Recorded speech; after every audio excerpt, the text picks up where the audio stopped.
This is The Toss-Up, where we take a look at some of the topics facing the world of college sports and give a little bit of the history behind some of them. We're not trying to change your mind. We just want to dive deeper into the topics that keep you tuned in to the teams you love.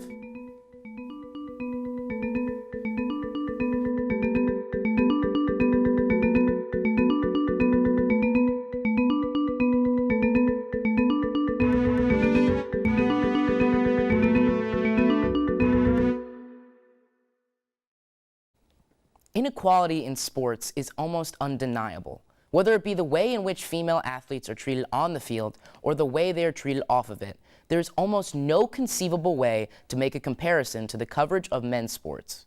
According to data collected between the years 1989 and 2014 in a 25-year longitudinal study of gender in televised sports news and highlight shows, researchers found that female athletes are actually covered less in the media now than they were in 1989. In 2014, only 3.2% of network television coverage was given to women's sports, and SportsCenter only ran 2% of their coverage around women. Now, some may argue that it's not the job of the media to cover women's sports simply because it's the right thing to do. The media has to cover what is popular for the viewer. But this is where we have our problem. Women's sports are as popular as ever. According to FIFA, more than 750 million televised viewers watched the FIFA Women's World Cup in Canada in 2015.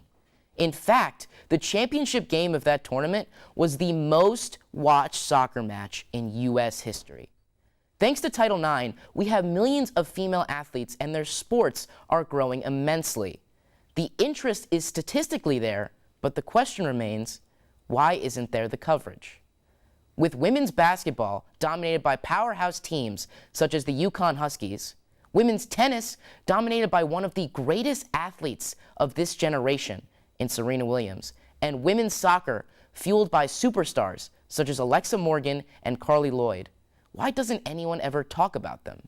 Does there need to be a change in the way we cover women's sports? And if so, how? Now, I'd like to introduce my panel alongside me.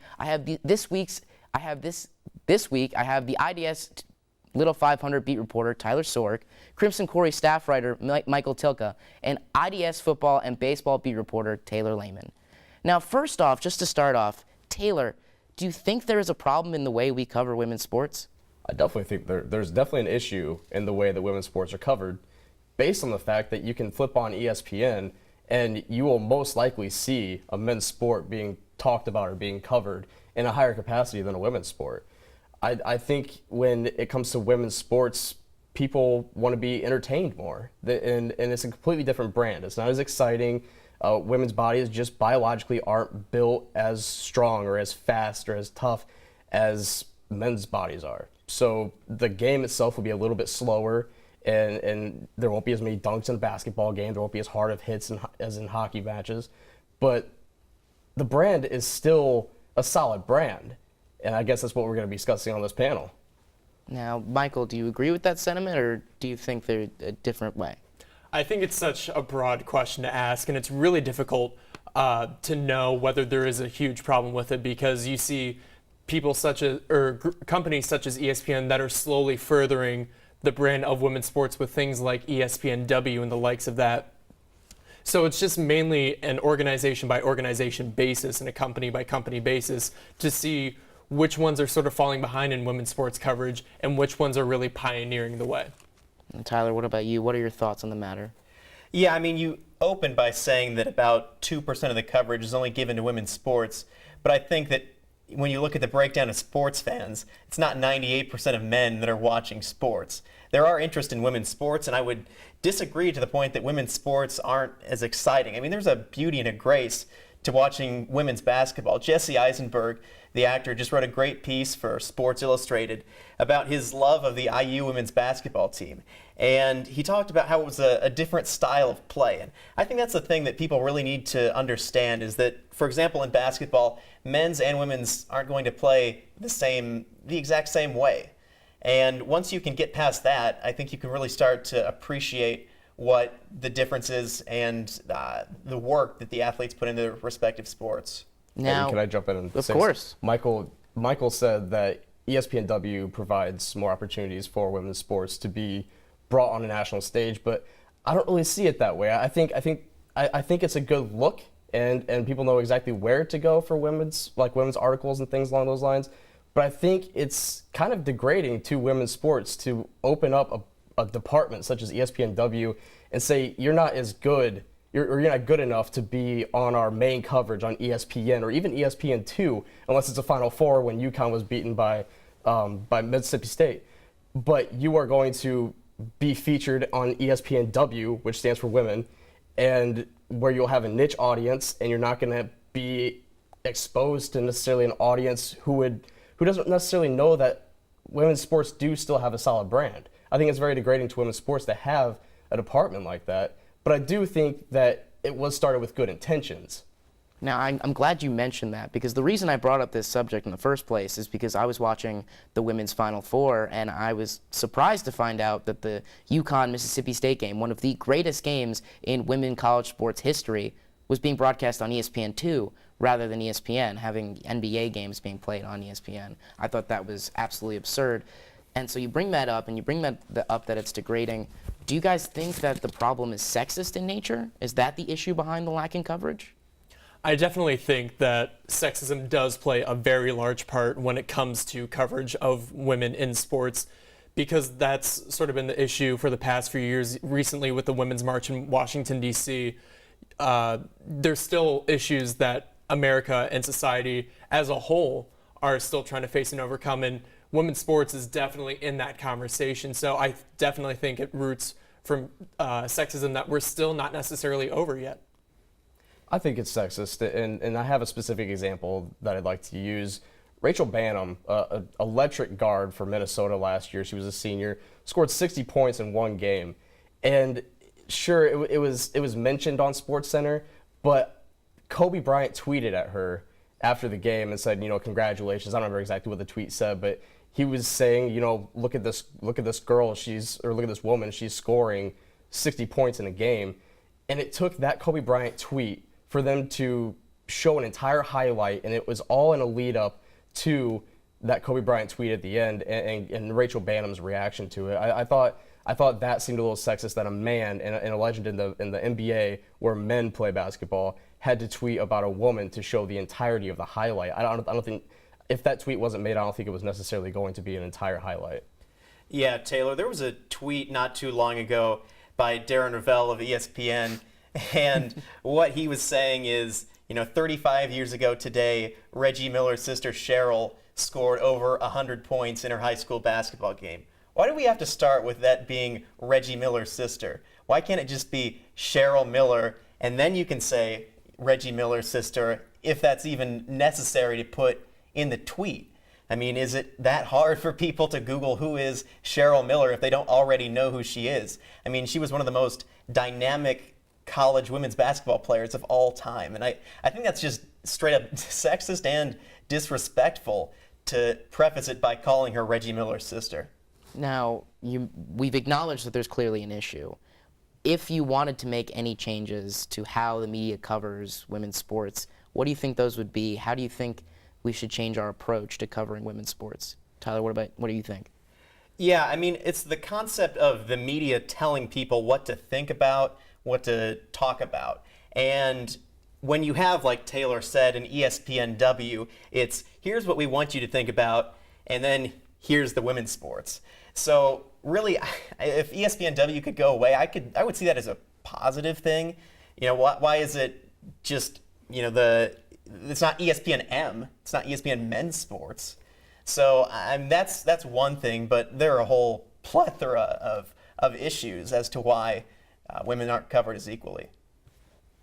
I just think the best way to fix coverage of women's sports is just include the coverage of women's sports more often. I mean, you got the WNBA starting up soon. That's always a big deal in the summer because, again, summer months are slow and things like that, and you're going to need things to fill in there. Why not fill it in with WNBA coverage? I mean, you can only talk about baseball for so long on SportsCenter, and I just think that's where the problem lies, is that it's just not on TV enough. If you got full coverage of the NBA playoffs, then why not full coverage of the WNBA playoffs? Or people make a big deal out of the selection show on Sunday on CBS, then why isn't there as big of a deal for the selection show 24 hours after that on Monday for the women's tournament? I think that for women's sports to become a bigger brand and gain a bigger following, they need to be implemented with men's sports first. They need to be like the Final Four. The Final Four for the for the WNCAA was before the men's Final Four. I think in order to implement some type of greater following or gain followers for the women's basketball, they need to have the Final Four at the same time as the men's Final Four. Maybe in between the days when the men have that day of rest. And maybe the championship game on the Tuesday or maybe on the Sunday. But I think it definitely needs to be intertwined with men's sports in order for men to see, hey, these girls can play. Girls can definitely play. It's a different game because obviously there isn't any dunking and the three-pointers aren't necessarily as exciting, but they still shoot at a high clip. And I think women's basketball still as exciting as men's basketball is. And I've covered IU women's basketball for the IDS.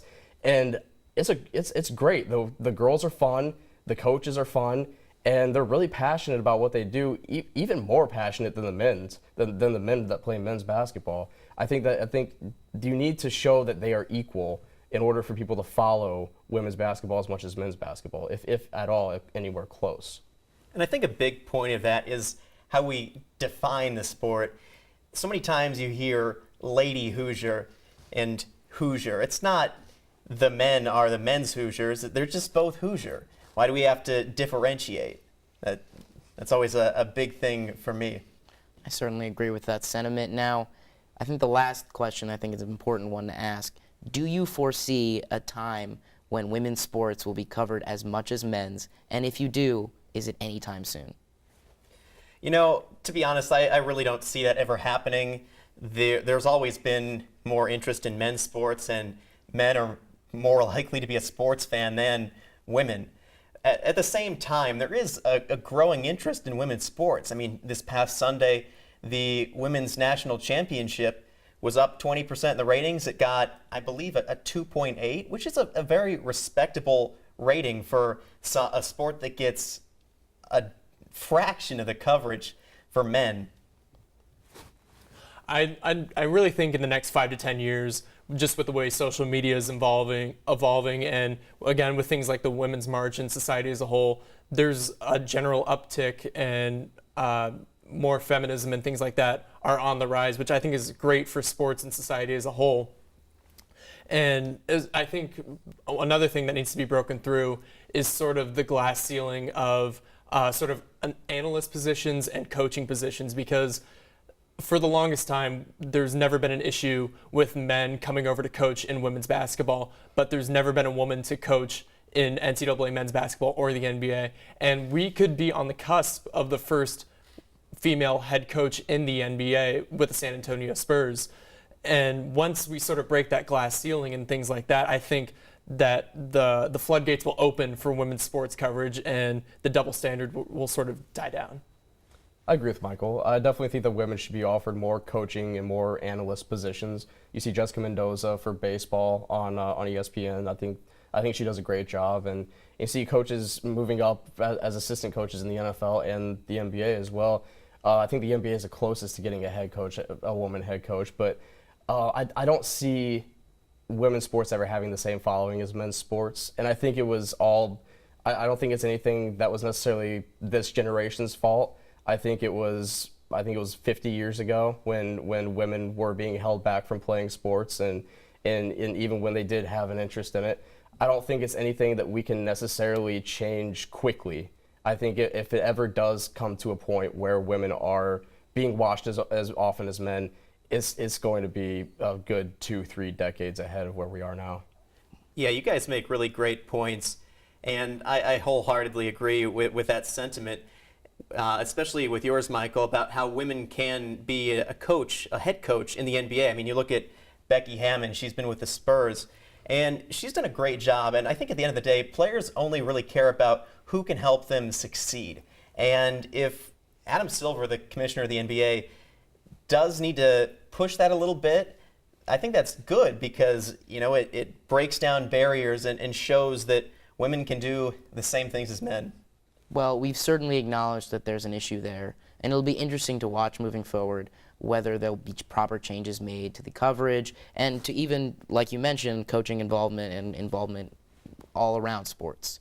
But that does it for this week's show, and be sure to continue the discussion on our Twitter page at IUSTV Sports and on Facebook at IUSTV Sports. You can always give any suggestions for the show and ask any questions you might have. Toss it up. Find out if we'll catch it. Until next Sunday, be proud and cheer loud.